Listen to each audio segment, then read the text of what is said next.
So for today's video guys, monetize na po ang ating isang channel, no? At tama ang narinig nyo, na-monetize na po ang ating channel, no? Kaya available na sa aking YouTube Partner Program YTP. Kaya pwede na po akong mag-apply anytime, anywhere. Dahil naabot ko na ang 1K subscribers and 4,000 watch hours.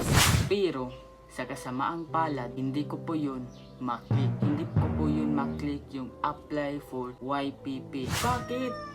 Available naman yan sa'yo ah. Bakit hindi mo ma-apply? Bakit? Anong dahilan? Pero kung nag-apply pa rin ako, mabaliwala rin naman ang pag-a-apply ko sa YouTube Partner Program dahil i-review pa din ang channel ko. Alam nyo guys kung bakit hindi ko maklik ang apply for YPP monetization sa YouTube. Kaya ito ang rason. Sasabihin ko sa inyo sa dulo ng videong ito. Kaya stay tuned mga buddy dahil tuturuan ko kayo ng tamang paraan para mapadali ng pag-monetize sa iyong channel. Kaya stay tuned at makinig ng mabuti mga kapatid.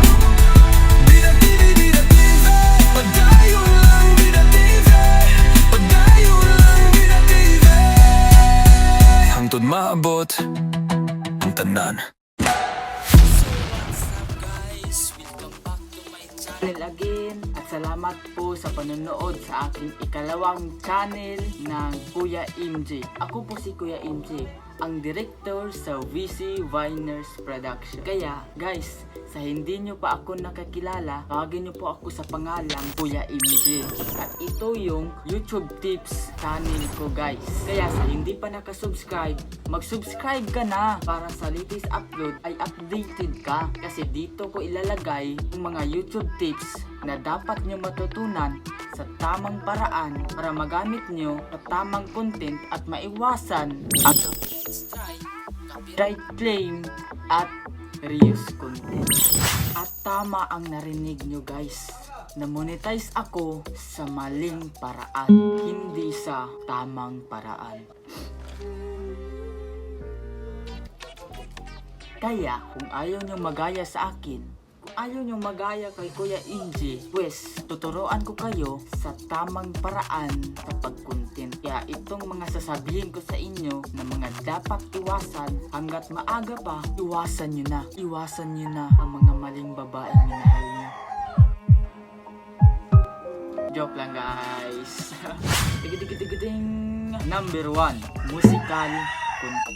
music content ng mga palagi nyong ina-upload. Kinukuha nyo sa ibang mga music artist at in-upload nyo din sa inyong channel. Di ba guys? Yan ay music content at hindi yan tatanggapin sa YouTube Partner Program. At marireuse content ka pa din yan. Kaya pwede kang ma-reject YPP monetization program. Unless kung artist ka at ikaw mismo ang gumawa sa mga music na in-upload mo sa iyong channel nyo guys. Pwede ka pa rin, kahit ma-reuse content, pwede ka pa rin ma-copyright claim. Pwede ba guys? Reuse content ka pa, copyright claim ka pa, di ba dalawa? Kaya nga ang rason hindi ka matatanggap sa YPP monetization program. Kaya hanggat maaga pa, iwasan nyo na yan guys. Kahit pa million views pa yan, million likes, madami pang mga taong nanonood, baliwalalim yan. Number 2, guys, sinabi ko na yun kanina. Itong number 2 ay reuse content. Guys, yung kumukuha ka sa ibang channel o ibang mga nagustuhan mong artista tapos in-upload mo sa iyong channel, magkarami lang ng views, likes at subscribers, pero kapag nag-a-apply ka, marireject ka pa din ng monetization. Meron pa naman din na monetize kahit gumagamit sila ng clip ng iba. May paraan din yan guys. I-comment nyo sa baba kung gusto nyo malaman kung anong tamang paraan para hindi ka ma-reuse content kahit gumagamit ka ng clip ng iba. Kaya hanggat maaga pa rin guys, dapat iwasan nyo na yung kuha ng mga ibang clip sa ibang social media platform gaya ng TikTok, YouTube at Facebook. Number 3, copyright strike. So mahirap to guys. Kapag ginawa nyo to, pwedeng ma-terminate ang channel. Yung tama ang narinig nyo guys. Kaya wag nyo tong gawin. Kapag nakatatlo kayong copyright strike sa channel nyo, maglalaho na yan ng channel nyo. Kaya guys, iiwasan nyo to guys. Ang copyright strike ay itong paglabag sa batas ni YouTube, sa mga policy ni YouTube nga nilabag nyo guys. Doon kayo magkakaroon ng copyright strike. Doon nyo makukuha ang copyright strike pag naglabag kayo ni YouTube. Kaya dapat iwasan nyo to guys. Ito yung mga example na dapat nyong iwasan guys. 3 example. Mga madalaswang video guys. Yan. Dapat hindi nyo yan i-upload sa channel nyo para hindi kayo makakuha ng copyright strike. Ngalawa, minor dangerous. Ito yung nilalagay nyo sa mga panganib ang mga bata pa guys. Dapat iwasan nyo din yan. Dahil madidetect yan YouTube. Katlo, smoking minor. Yung mga magamit ng mga sigarilyo tapos mga bata pa, kailangan iwasan nyo yun guys. Mga minor, mga bata pa guys, tapos umiinom na, tapos post nyo dito sa social media, nagsuntukan, umiinom o ano pa mang iba, dapat iwasan nyo yan guys. Pwede kayong magka-copyright strike yun. Hanggat maaga pa, iwasan nyo na yan. Before tayo magpatuloy guys, hindi pa po nakasubscribe sa akin, mag-subscribe ka na para hindi ka mahuli sa latest upload ni Kuya MJ. Pero din, ito ang hinihintay natin.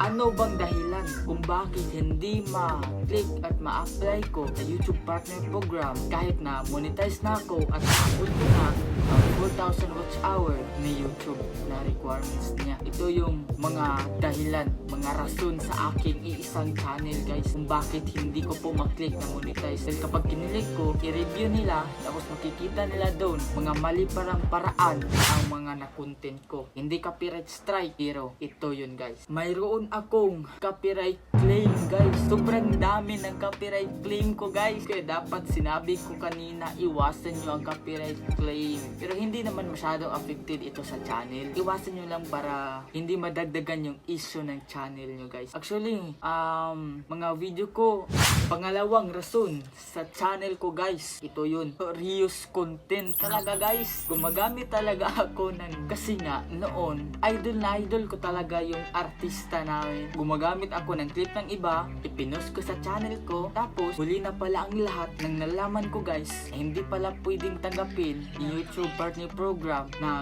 re-reuse ka. Pero may alam akong paraan para maiwasan ang reuse content. Pero kahit gumagamit ka ng clip ng iba, mamumonetize ka pa din. At yun ang tinatahak kong paraan ngayon guys. Kaya kung gusto nyo tutorial guys ng paano maiwasan ang reuse content kahit gumagamit ka ng clip ng iba, comment down below lang guys para malaman ko at magawan ko ng video guys. Actually, ang may reuse content talaga sa akin guys, 50 videos talaga guys. Kasali na po yun yung mga short video ko guys at long form video ko guys. Ang dami guys. Ngatlo guys, copyright strike. Oh guys, meron akong copyright strike. Palabag ako noon. Dahil hindi ko po pinag-aralan ang mga policy ni YouTube. Kaya nga, nalabag ko po ang mga task ni YouTube noon. Nagsisi na po ako noon guys. Hanggang ngayon nagsisi na ako. Kaya bumabawi ako sa tamang paraan. So nagawan ko po yun ang paraan. So kung mayroon ka mang natutunan sa video ito guys, please like and share and subscribe guys kay Kuya MJ. At kung gusto nyo pa ang mga video ito, mag-subscribe ka lang guys kay Kuya MJ. Kung sino man ang gusto magpa-shoutout, comment down below guys. Kuya MJ pa shoutout. Yun lang guys. Bye-bye!